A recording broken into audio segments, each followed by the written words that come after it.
का राष्ट्रीय अधिवेशन आज समाप्त हुआ है और कांग्रेस के कार्यकर्ताओं में एक नया उत्साह दिखाई दे रहा है।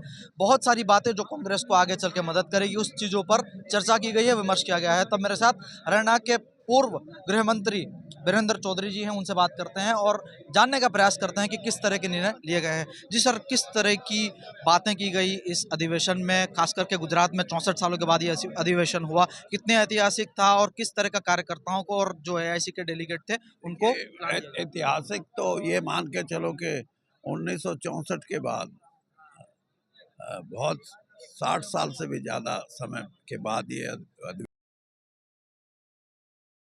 ये है कि गुजरात में एक लड़ाई है दो पक्षों की। एक पक्ष लड़ाई लड़ रहा है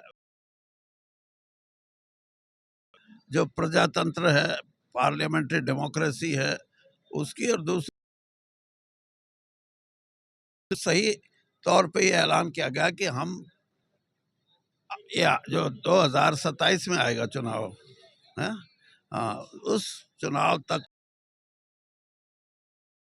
गठित करके और बड़ी लड़ाई लड़ेंगे और भाजपा को सत्ता से हटाएंगे। एक बहुत बड़ा प्रयास है क्योंकि 30 साल से यहाँ किसी न किसी कारण हर बार अनेक बने, तो किसी न किसी उस लड़ाई में कामयाब नहीं हुई। लेकिन अब सभी साथियों को ये कहा गया कि मिलके लड़ेंगे और युवा आपकी सफल होगी। दूसरी बात जो देशव्यापी कांग्रेस जनों को कहा गया है वो ये कि भाई, hello captain, how are you my dear,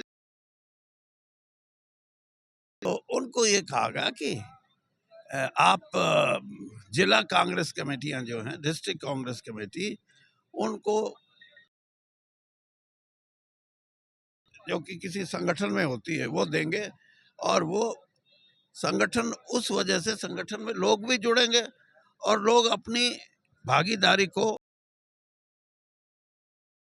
लगेगा कि जिला कांग्रेस कमेटी को जो शक्ति मिली है उससे टिकट का है। तो ये एक तरीका है कांग्रेस को नीचे से मजबूती देने का। कांग्रेस में ही ये ताकत है कि वो भाजपा को हरा सकती है, तो क्या ये मानकर चला जाए कि कांग्रेस आने वाले सभी चुनाव में अकेले ही मैदान? देखिए, ये तो आप अपना अंदाजा लगाओ कि नहीं नहीं हम 20 पार्टियों को मिला के लड़ेंगे, तो कार्यकर्ता फिर अपनी लड़ाई को दूसरे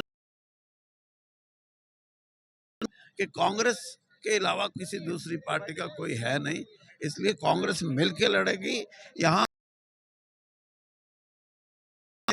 और लड़ाई जीतने की तरफ लड़ेंगे, सिर्फ लड़ाई लड़ने की नहीं, लड़ाई कांग्रेस के जीते जीते कांग्रेस हार गए, इसको लेकर कोई खास चर्चा हुई इस अधिवेशन में कि कहाँ चूक?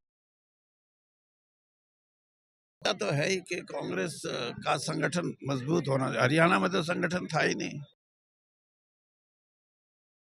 कारण था हमारी हार। तो सर, आखिरी आप क्या संदेश देना चाहेंगे जो भी कार्यकर्ता? ये है कि कांग्रेस का कार्यकर्ता इस देश के प्रजातंत्र का, इस देश के संविधान का और इस देश की अखंडता का सबसे बड़ा सिपाही है। उसको सिपाही की तरह लड़ाई लड़ने की पूरी तैयारी करनी चाहिए इन चीज़ों को बचाने के लिए, क्योंकि भाजपा की जो सरकार है केंद्र सरकार में, वो जिस रास्ते पे चल रही है, सारा सिस्टम को हथियाने की बात करते हैं। बहुत बहुत शुक्रिया सर। ये थे हमारे साथ हरियाणा के पूर्व गृह मंत्री वीरेंद्र चौधरी जी, जिन्होंने कहा कि कांग्रेस पार्टी आने वाले को जिस रूप में